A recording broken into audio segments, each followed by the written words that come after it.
देश भर में करीब 5,000 से ज्यादा आईएएस अधिकारी हैं, जिनमें से एक हैं दीपक रावत, जिन्होंने बेहद ही कम वक्त में अपनी खास पहचान बना ली है। 24 सितंबर 1977 को जन्मे दीपक रावत, जो मूल रूप से पहाड़ों की रानी मसूरी के रहने वाले हैं। स्कूली दिनों में वो सामान्य स्टूडेंट की तरह ही थे और अक्सर टीचर्स की डांट खाया करते थे। एक स्पीच में उन्होंने खुद इस बात का जिक्र भी किया। This was the boy who never did his homework. This was the boy, who used to made an every time in the classroom would be made to stand out. आज भी इसने होमवर्क नहीं किया है, करके नहीं आया है। This was the boy who, would probably look out for ways and look out for bahanas to play, to escape studies.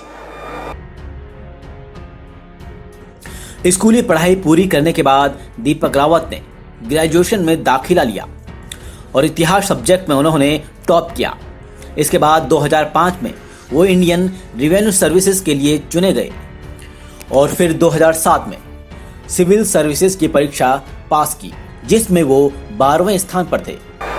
I was just hearing my biodata and it had such good words to say that SDM Haldwani, MPhil from JNU and so CDO in Nainital. कभी पढ़ने में फिसड्डी रहने वाले दीपक आज देश के तेज तरार IAS हैं। School के दिनों में वो क्लास में बड़ी मुश्किल से पास हुआ करते थे, लेकिन वक्त आने पर उन्होंने मेहनत भी की और इस मुकाम को हासिल किया। अक्सर फेल होना, डबल डिजिट तो नंबर आते हैं, सिंगल डिजिट में नंबर आना, वो बच्चा जो अक्सर फेल होता था और इसने बाद में आर्ट्स भी किया, आज आपके सामने आपको स्पीच दे रहा है। आईएएस दीपक रावत को जब भी मौका मिलता है वो युवाओं के बीच जाने से नहीं चूकते, चाहे खेल का मैदान हो या फिर कोई मंच। वो हर जगह ही युवाओं को प्रेरणा देने का काम करते हैं। तो खेलना है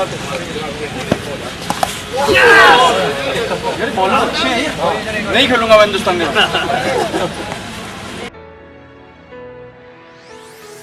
दीपक रावत के लिए सिर्फ किताबी ज्ञान ही सब कुछ नहीं, बल्कि व्यवहारिक होना भी उनके लिए काफी मायने रखता है। और क्या हम जीरो से सीख सकते हैं?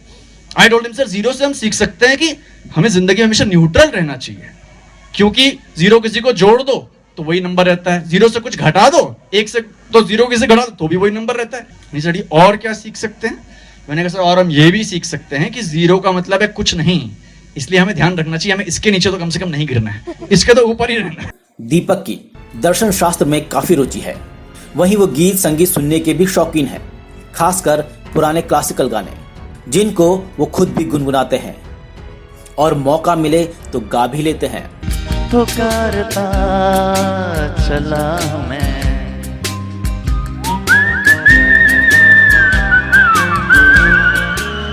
2012 में उनकी जिंदगी में विजेता सिंह की एंट्री हुई और उनको अपना जीवन साथी मिल गया।